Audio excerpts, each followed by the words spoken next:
Hey crew, it's Pitt, and I am back with some more truth. We are once again going to see what the former president, and I hope soon to be new president, what his actual plans are if he wants to be president or if he gets to be president.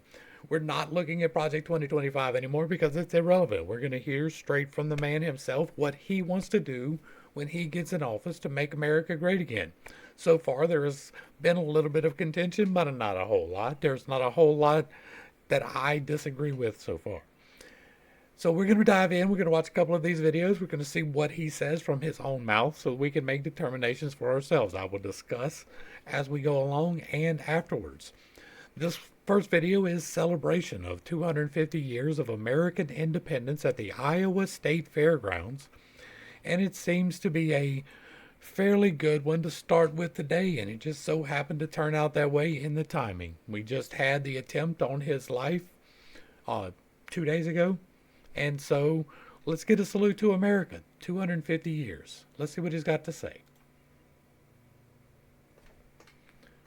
3 years from now, the United States will celebrate the biggest and most important milestone in our country's history. 250 years of American independence. What a great country. Amen. We have to keep it that way. Bet. But that's why, as a nation, we should be preparing for a most spectacular birthday party. We want to make it the best of all time. Here is my plan to give America's founding in 1776 the incredible anniversary it truly deserves.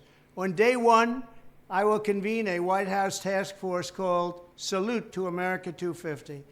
It will be responsible for coordinating with state and local governments to ensure not just one day of celebration, but an entire year of festivities across the nation, starting on Memorial Day 2025 and continuing through July 4th, 2026. Second, I will work with all 50 governors, Republican and Democrat alike, to create the Great American State Fair, a unique one-year exhibition featuring pavilions from all 50 states. It'll be something. That sounds like a good idea to me. I don't know. Does anybody disagree with that? If you do, let me know in the comments below. The Great American State Fair will showcase the glory of every state in the Union, promote pride in our history, and put forth innovative visions for America's future. My hope is that the amazing people of Iowa will work with my administration to open up the legendary Iowa State Fairgrounds to host the Great American State Fair and welcome millions and millions of visitors from around the world to the heartland of America for this special one-time festival. Together we will build it and they will come. Third, alongside the Great American State Fair, we will host major sporting contests for high school athletes. These are great athletes, wonderful athletes from fantastic high schools all around the country. These Patriot Games will allow young... I don't know if that's the name we should use. School athletes. These are great athletes, wonderful. Like I get the sentiment. I do. I do. But maybe that's not the name we should use. Athletes from fantastic high schools all around the country. These Patriot Games will allow young Americans from every state to show off the best of American skills, sportsmanship, and competitive spirit. Complete with marksmanship, right? Let's get marksmanship classes back into high schools. That would be amazing. Fourth, I will sign gun safety and marksmanship in school. Supervised, absolutely. Executive order to bring back our If we can do it with the Marines, we can do it with some high schoolers. National Garden of American Heroes, which we want to build very badly. Commission artists for the first 100 statues to populate this new statuary park honoring the greatest Americans of all time. That would be cool. Fifth, as president, I will invite the leaders and citizens of nations around the world to visit the United States in honor of our 250th anniversary. It's going to be great. America's tourist industry should get ready because we're going to have a lot of people coming. It will be a record year. That's impossible. We know that he is a xenophobic and therefore he does not want other people to come here. So that is impossible. He is not wanting to invite people to come visit. Like it's obviously not something he can do as a xenophobe. I mean, he's just speaking out both sides of his mouth, right? And finally, and most importantly, I will ask America's great religious communities to pray for our nation and our people as we prepare for this momentous occasion. From the very beginning, America has been a country sustained and strengthened by prayer Truth. and by our communities of faith. As we chart a course toward the next 250 years, let us come together and rededicate ourselves as one nation under God. Thank you. All right. Notice, y'all make sure y'all notice there was no God specified in that particular admonition there. I do absolutely believe in the Creator. I absolutely believe in divine will and free choice. So I hold some slightly different beliefs than a lot of other people. If you're unfamiliar with what that means, I have a whole playlist devoted to it up here. It begins with the unconventional Bible study and it goes from there. I didn't see anything to disagree with her in that. Like the idea for the fairground and showcasing something to be proud of in America, definitely on board with that. Commissioning 100 statues to empower 100 artists to do that, absolutely on board with that. That is the grassroots trickle-down economy that actually does work, right? If you give the money to the people, they spend it. That's only 100 people. I get that. There's more in the works. Let's bring these people into for tourism. I love that. I want as many people to come visit here as possibly can. I want people to come live here. I just want to make sure that they do it through the legal ports of entry. That's it. Like, you have to come across legally. I want to open that up to as many people as we possibly can. I believe diversification of thought and diversification of ways of living are all great. Now, there is the consideration that some cultures are better than others. If that offends you, study history. You wouldn't say that about Nazi Germany, for instance, and there are several other instances going back through history on every single continent committed by every type of people. There are cultures that you would not agree with today. Your morals would conflict with theirs. And so that we need to honor and make sure that we keep aligned. We were founded on the freedom to worship the God that you choose. That means that the government cannot impose a religion upon you, but it does not in any way restrict you from the free exercise of yours. As a matter of fact, it does the exact opposite. That means that you have to give credit to both sides of that argument, right? And that is assuming there are only two sides. There are way more than that, but the two main ones, right? The Christians and the Knots. That is the two main ones. Both of them get to equally worship in the manner in which they want to, as long as they are not infringing upon the freedoms of another person or committing heinous atrocities in the name of, regardless of whose name it is. And so we need to keep the focus on the fact that God is, and you are free to worship your God. If an individual wants to pray at an official meeting, that is an individual. Should there be equal time? Not necessarily. If you're in an area that is predominantly one thing, then that is going to be the prayer that you're just going to have to listen to. That doesn't mean that they get to oppress you, but you're going to have to hear that because you are living in that community. If you don't like that, there are other communities. That creates a little bit of division, but you should find yourself surrounded by like-minded people. That is the beauty of the Republic. You can disperse yourself among it and do the things that you want to do. Find the people that you align with and be non-aggressive and not necessarily cooperative, but peaceful with people who disagree with you. Okay, I've gone off on enough on that. So next we're going to check out Agenda 47, Day 1, Executive Order Ending Citizenship for Children of Illegals and Outlawing Birth Tourism. Let's kick that around real quick and we will go.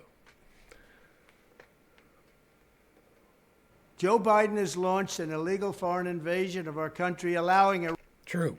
record number of illegal aliens to storm across our borders. From all over the world they came. True. Under Biden's current policies, even though these millions of illegal border crossers have entered the country unlawfully, all of their future children will become automatic U.S. citizens. Can you imagine? They'll be eligible for welfare, taxpayer-funded health care, the right to vote, chain migration, and countless other government benefits, many of which will also profit the illegal alien parents. This policy is a reward for breaking the laws of the United States and is obviously a magnet helping draw the flood of illegals across our borders. They come by the millions and millions. No laws, no country. Period. The end. And millions. They come from mental institutions. They come from jails, prisoners. Some of the toughest, meanest people you'll ever see. The United States is among the only countries in the world that says that even if neither parent is a citizen nor even lawfully in the country, their future children are automatic citizens the moment the parents trespass onto our soil. As has been laid out by many scholars, this current policy is based on a historical myth and a willful misinterpretation of the law by the open borders advocates. There aren't that many of them around. It's amazing. Who wants this? Who wants to have prisoners coming into our country? Who wants to have... Socialist and communist, that's who. That is a contrived, planned takedown of our socioeconomic way of life. People who are very sick coming into our country. Allegedly, in my opinion. People from mental institutions coming into our country.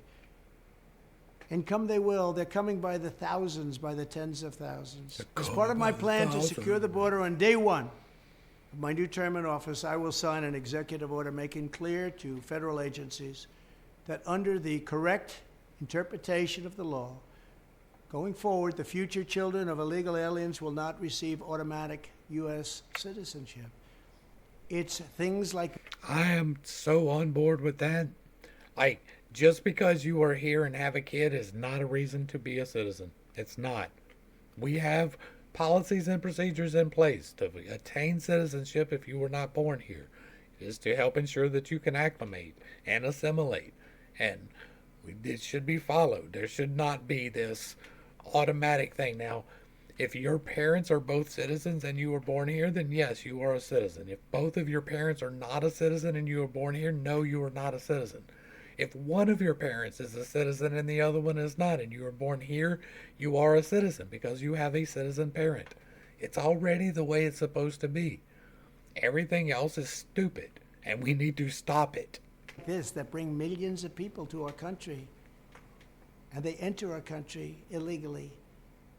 My policy will choke off a major incentive for continued illegal immigration, deter more migrants from coming, and encourage many of the aliens Joe Biden has unlawfully let into our country to go back to their home countries. They must go back.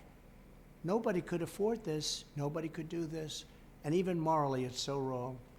My order will also end their unfair practice known as birth tourism, where hundreds of thousands of people from all over the planet squat in hotels for their last few weeks of pregnancy to illegitimately and illegally obtain U.S. citizenship for the child, often to later exploit chain migration to jump the line and get green cards for themselves and their family members.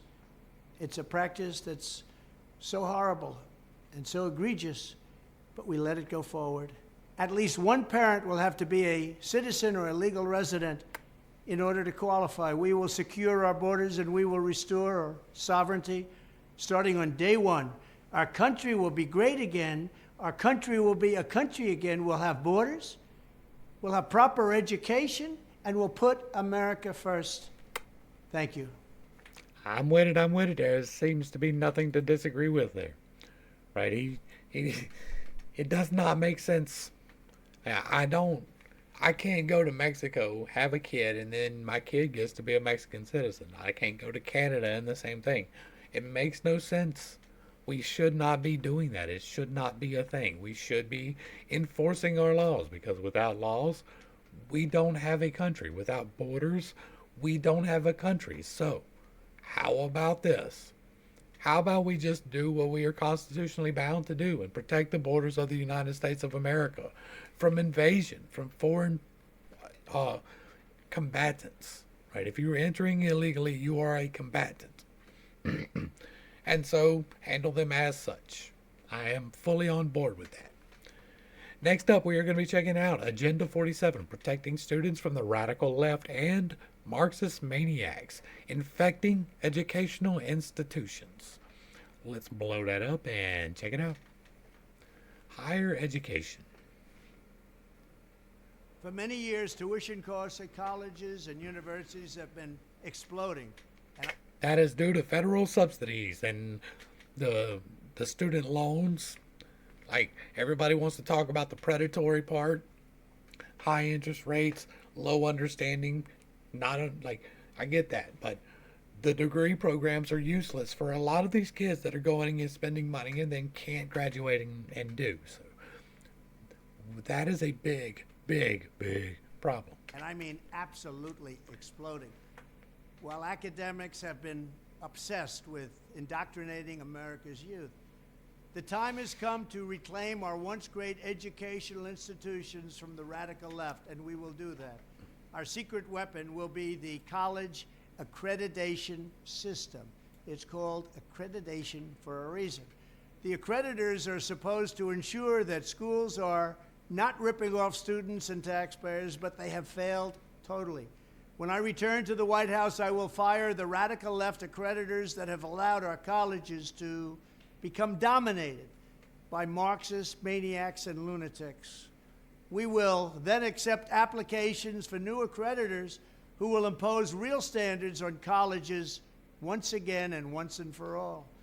These standards will include defending the American tradition and Western civilization, protecting free speech, eliminating wasteful administrative positions that drive up costs incredibly, removing all Marxist diversity, equity, and inclusion bureaucrats, offering options for accelerated and low-cost degrees, providing meaningful job placement and career services, and implementing college entrance and exit exams to prove that students are actually learning and getting their money's worth.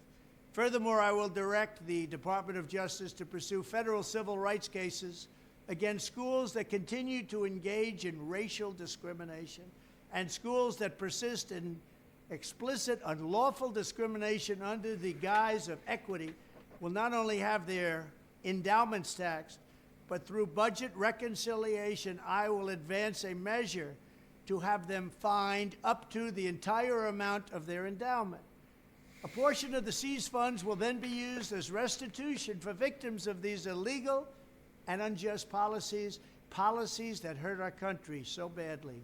Colleges have gotten hundreds of billions of dollars from hardworking taxpayers, and now we are going to get this anti-American insanity out of our institutions once and for all. We are going to have real education in America. Thank you. All right. And again, there's not a whole lot for me to disagree with there. There's not even really a whole lot for me to expound upon. Our education system is terribly flawed. The peer review system is also terribly flawed. The gatekeeping of academics is a very real thing. I know that a lot of people don't like to hear that, and I don't really care. It is a real thing. There are alternative theories to a lot of the things that I'm not going to get in today, but there's alternative theories that make a lot more sense, and the math works without funny numbers. And yet you cannot get it peer reviewed. It's not possible. Some people are starting to sneak through pieces of it so that it's going to be to the point where it's undeniable. The same thing is happening with this DEI crap. Now, I'm a big fan of diversity. If you have what it takes to achieve what is needed, then you should get into the position, right? It doesn't matter what your melanin level is. That's dumb. It doesn't matter what genitals you have or what you choose to do with those genitals. Making any decisions off of those three things is stupid. Like, ridiculously stupid. If you are making a choice based off of melanin, that is stupid. Like, max level stupid. And it's the same for genitals. Now, that's not to say that you should have, for instance, a 5'4" woman guarding a 6'3" president when he gets shot. It doesn't make a lot of sense, right?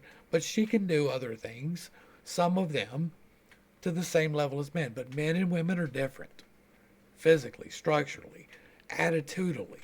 There are things that are more masculine inclined, and there are things that are more feminine inclined. And you can have crossover, but it is not the norm. We need to quit acting like it is the norm. Like there's not actual differences between men and women. It's not intellectual differences. We can all think. There are physical structural differences between us. There are reasons for that. Very good, valid, evolutionary reasons why we are created in the way that we are. We have roles to fulfill while we are here. And those roles require us to be in the vessel that we are in. Whatever your challenges happen to be inside of that vessel are irrelevant. We need to quit making decisions based off of the stupidest reasons. That's why DEI needs to go, right? Diversity, equity, and inclusion sounds great, but it's not. It's a terrible idea. It has forced results, and that is terrible. Next up, Agenda 47, ending the nightmare of the homeless, drug addicts, and dangerously deranged. I am interested in this one for sure. Let's dig in. Homelessness plan. I have a lot to say about Our this. once great cities have become unlivable, unsanitary How is this even lower than the other one? nightmares, surrendered to the homeless, the drug addicted, and the violent and dangerously deranged. We're making many suffer for the whims of a deeply unwell few, and they are unwell indeed. They are. The homeless have no right to turn every park and sidewalk into a place for them to squat and do drugs. Americans should not have to step over piles of needles and waste as they walk down a street, a beautiful city, or at least once beautiful city, because they've changed so much over the last 10 years. Our first consideration should be the rights and safety of the hardworking, law-abiding citizens who make our society function. When I'm back in the White House, we will use every tool, lever, and authority to get the homeless off our streets. We want to take care of them, but they have to be off our streets. There is nothing compassionate about letting these individuals live in filth and squalor rather than getting them the help that they need. We need professionals to help them. For a small fraction of what we spend upon Ukraine, we could take care of every homeless veteran in America. Our veterans are being treated horribly. Likewise, that is true. With all of the money I've got a lot to say about this, but I'm reserving my comments to the end. will save by ending mass unskilled migration, we will have a huge dividend to address this crisis in our own country. Under my strategy, working with states, we will ban urban camping wherever possible. Violators of these bans will be arrested, but they will be given the option to accept treatment and services if they're willing to be rehabilitated. Many of them don't want that, but we'll give them the option. We will then open up large parcels of inexpensive land, bring in doctors, psychiatrists, social workers, and drug rehab specialists, and create 10 cities where the homeless can be relocated and their problems identified. Give me a chance. But we'll open up our cities again, make them livable, and make them beautiful. I've got a plan. For those who are just temporarily down on their luck, we will work to help them quickly reintegrate into a normal life. For those who have addictions, substance abuse, and common mental health problems, we will get them into treatment. And for those who are severely mentally ill and deeply disturbed, we will bring them back to mental institutions where they belong, with the goal of reintegrating them back into society once they are well enough to manage. It's a tough task, a very tough task. What's taken place on the streets, what's taken place with their taking so much drugs. But the fact is, we're going to try. This strategy will be far better and also far less expensive than spending vast sums of taxpayer money to house the homeless in luxury hotels without addressing their underlying issues, and they have so many of these underlying issues and needs. This is how I will end the scourge of homelessness and make our cities clean and safe and beautiful once again. We will do it. We will bring back America. Thank you. All right. Now, I agree, right? What we have is not working at all. And there's a myriad of reasons for it. And part of it is choice. Part of it is absolutely people are choosing addiction.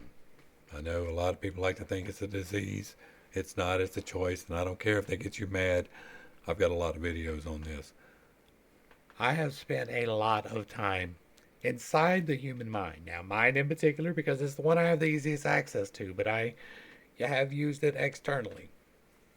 I have spent a lot of time developing a system by which I can help people to understand how they think. In particular, there are a a, a variety, and that variety manifests in a multitude, right? So there are within the same type of person many ways of thinking.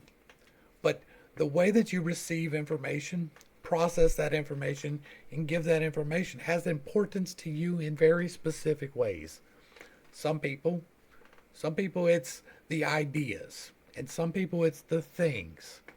And they think about things completely differently. These people are worried about ideas. These people are worried about things. Within that, you were thinking, worried about whether it's a new one or an old one, right? Is it a new idea? Is it an old idea? These things all make the difference into how you work, right? It's not for me to tell you how you work. This is self-help work to help you determine how you work. Because the way that you make decisions can be predicted. You can understand where you make the wrong choices. You can understand why you keep getting stuck in loops. I've spent a lot of time on that. I've got a system that is freely available to help you figure out what's wrong in your mind.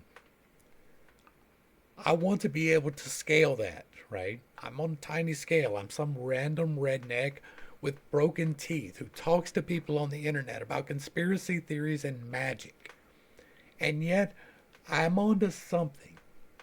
And I have a plan. My goal here is to help our homeless and our people getting out of prison to become functional citizens again. That is one of the things that I am aligned to like a northern star, right? To get me to the point where I am helping people to deal with addiction because I have been through it myself, to deal with depression because I have been through it myself, to deal with anxiety because I have been through it. And I say through it because I am done with all of those. I still have moments of anxiety. I still have moments of depression. I don't really have moments of addiction like that anymore, but it's something that I am done with. It is not part of my life anymore, and that is part of this system. I have a plan to help people find the job that they want. That is part of this system, and the job that they will flourish in, it is part of this system because people are wired in different ways, and not everybody is meant to go to college, and that is something we have overlooked. I have a plan, right? I want to get as much acreage as I possibly can, and I want to build a whole lot of one-bedroom apartments. I want to have a structured form to it, right? Like little, not camps, because that is entirely the wrong word, but conclaves or something of that nature, where it is cooperative people learning skills about life, how to balance a budget, how to plan for the future, how to start a business. What business would you want to start? Do you even want to? What do you want your career path to be? How do you want to succeed in life? We did not do that in high school. But we can. I'm not the one to do it for everybody, but my goal is to do that for as many people as I can. That is the goal of the channel. Right? We talk all the time. Well, not all the time, but often enough that we have goals here. Our goals here are to help people. That is the entirety of the mission. That is the whole focus. I don't deal with certain reactions because they don't help. I only deal with certain reactions because they do. I talk about certain topics because I can, because I have knowledge on them. When I talk about suicide, it is because I have tried to start a shotgun. Like, so when I talk about the things, it's because I have been through them. I'm not somebody that studied in a class. I'm somebody that gets made fun of by people who study in classes because I have a genuine thirst for knowledge and no means by which to pursue except the internet, and so I did. And I've done my own thing. I don't need other people to tell me what to do, but I've got a plan. I just need I need the funds. Because with the funds, I can start changing the world. That's what we're doing here, right? We, the crew, we're changing the world here. And that sounds narcissistic, and I don't care. It's not my plan. Anyway, I've ranted enough. One more round. We're going to do Agenda 47, Liberating America from Biden's Regulatory Onslaught. Let me biggerize that, and we will transition and go. Cutting wasteful and job-killing regulations was a key part of my America First economic agenda that built the greatest economy in the history of the world. As I work to quickly save America from Joe Biden's economic disaster, and that's what it is, one of the great economic disasters of all time, I will restore my famously... He ain't lying. 4 years ago, well, almost 5 now, but people were still buying ATVs and boats. Now, I know some people are. Some people are doing really well in the stock market because the inflated numbers make it seem like we're doing really well over there. But if you understand inflation and what happened, we're in a desperate spot. And I know people selling boats and RVs, but nobody's going to buy them new. Successful executive order requiring that for every one new regulation, 2 old regulations must be eliminated, and I will ask Congress to make it permanent. We will again implement a regulatory budget, putting a hard cap on the cost of regulations to the U.S. economy. Instead of growing the size and scope of the federal government, every single year we've been doing that, we will shrink it every year with aggressive cost reduction targets for each federal department. In addition, we will require that all agencies' regulatory guidance must be posted publicly in a central database or else be rendered null and void, and many of them will in fact be null and void. This will effectively repeal a mountain of stealth regulations and threats that rogue bureaucrats have imposed without proper oversight. And I will sign a law to ban bureaucrats from taking any enforcement action based on informal guidance alone. For example, never again will bureaucrats be allowed to bully and pressure banks to choke off their financially deplatformed, politically disfavored industries. We're not going to let that happen. Next, I will bring the independent regulatory agencies such as the FCC and the FTC back under presidential authority as the Constitution demands. These agencies do not get to become a 4th branch of government, issuing rules and edicts all by themselves, and that's what they've been doing. I will require that they submit any regulations they are considering for White House review. In addition, we will create an ultra-streamlined federal regulatory framework specifically for freedom cities, allowing them to be true frontiers for the return of U.S. manufacturing, the invention of new industries, the rebirth of economic opportunity, and safe and affordable living.